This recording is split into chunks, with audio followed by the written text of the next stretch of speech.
పథకాల అమల్లో ఎలాంటి మినహాయింపులు ఉండవని డిప్యూటీ సీఎం పవన్ కళ్యాణ్ స్పష్టం చేశారు. మంత్రులు అధికారులతో జరిగిన సమీక్ష సమావేశంలో కీలక వ్యాఖ్యలు చేశారు. ఇప్పటికే 10,000 కోట్ల విలువైన పనులను ప్రారంభించామని, అందుకే క్షేత్రస్థాయిలో స్పష్టమైన ఫలితాలు కనిపించాలని కోరుతున్నట్లు తెలిపారు. ప్రభుత్వ పథకాల అమలులో జలజీవన్ మిషన్ కింద పనులు కొనసాగుతున్నాయని పేర్కొన్నారు. ప్రాజెక్టులన్నీ పారదర్శకంగా చేపట్టాలని, ఇందులో ఎక్కడా నిర్లక్ష్యం తలెత్తకూడదని అధికారులకు ఆదేశాలు ఇచ్చారు.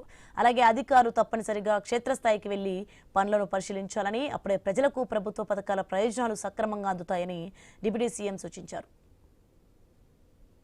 పాలసీల్లో ఉన్నవి చెప్పినవి ఇవన్నీ క్షేత్రస్థాయిలో కనిపించాలి అన్న కమిట్మెంట్తో ముందుకెళ్తా ఉన్నాం. దాంట్లో భాగంగానే ఇవన్నీ ఈ కలెక్టర్స్ కాన్ఫరెన్స్ కానీ, అలాగే పల్లి పండుగకి సంబంధించి నా డిపార్ట్మెంట్కి సంబంధించి PRNRDకి సంబంధించి పల్లి పండుగ పోయిన సంవత్సరం 2,500 కోట్లు, పల్లి పండుగ 2.0 కింద 5,700 కోట్లు, అడవి తల్లి బాటుగా 1,005 కోట్లు, special assistance to state for capital investment which is called SASCI 2,123 crores. In total 11,328 కోట్లు శాంక్షన్ చేయబడింది. అలాగే జల్ జీవన్ మిషన్ పథకానికి సెంట్రల్ అండ్ స్టేట్ షేర్ కింద మొత్తం 28,000 కోట్లు మొబిలైజ్ జరుగుతూ ఉంది. అందులో ఇప్పటికే దాదాపు 10,000 కోట్ల పనులు ప్రారంభమైనవి. అలాగే ఫారెస్ట్ డిపార్ట్మెంట్కి సంబంధించి 200 కోట్లు నగర వనాలు క్యాంపా ఫండ్స్ ద్వారా ఇవన్నీ ఉన్నాయి. డిస్పైట్ ఉన్న ఆర్థిక పరిమితులన్నింటినీ దాటి గవర్నమెంట్ చాలా తక్కువ రిసోర్సెస్ తోటి కీ డెవలప్మెంట్ ప్రోగ్రామ్స్ని ఇంప్లిమెంట్ చేయడానికి చాలా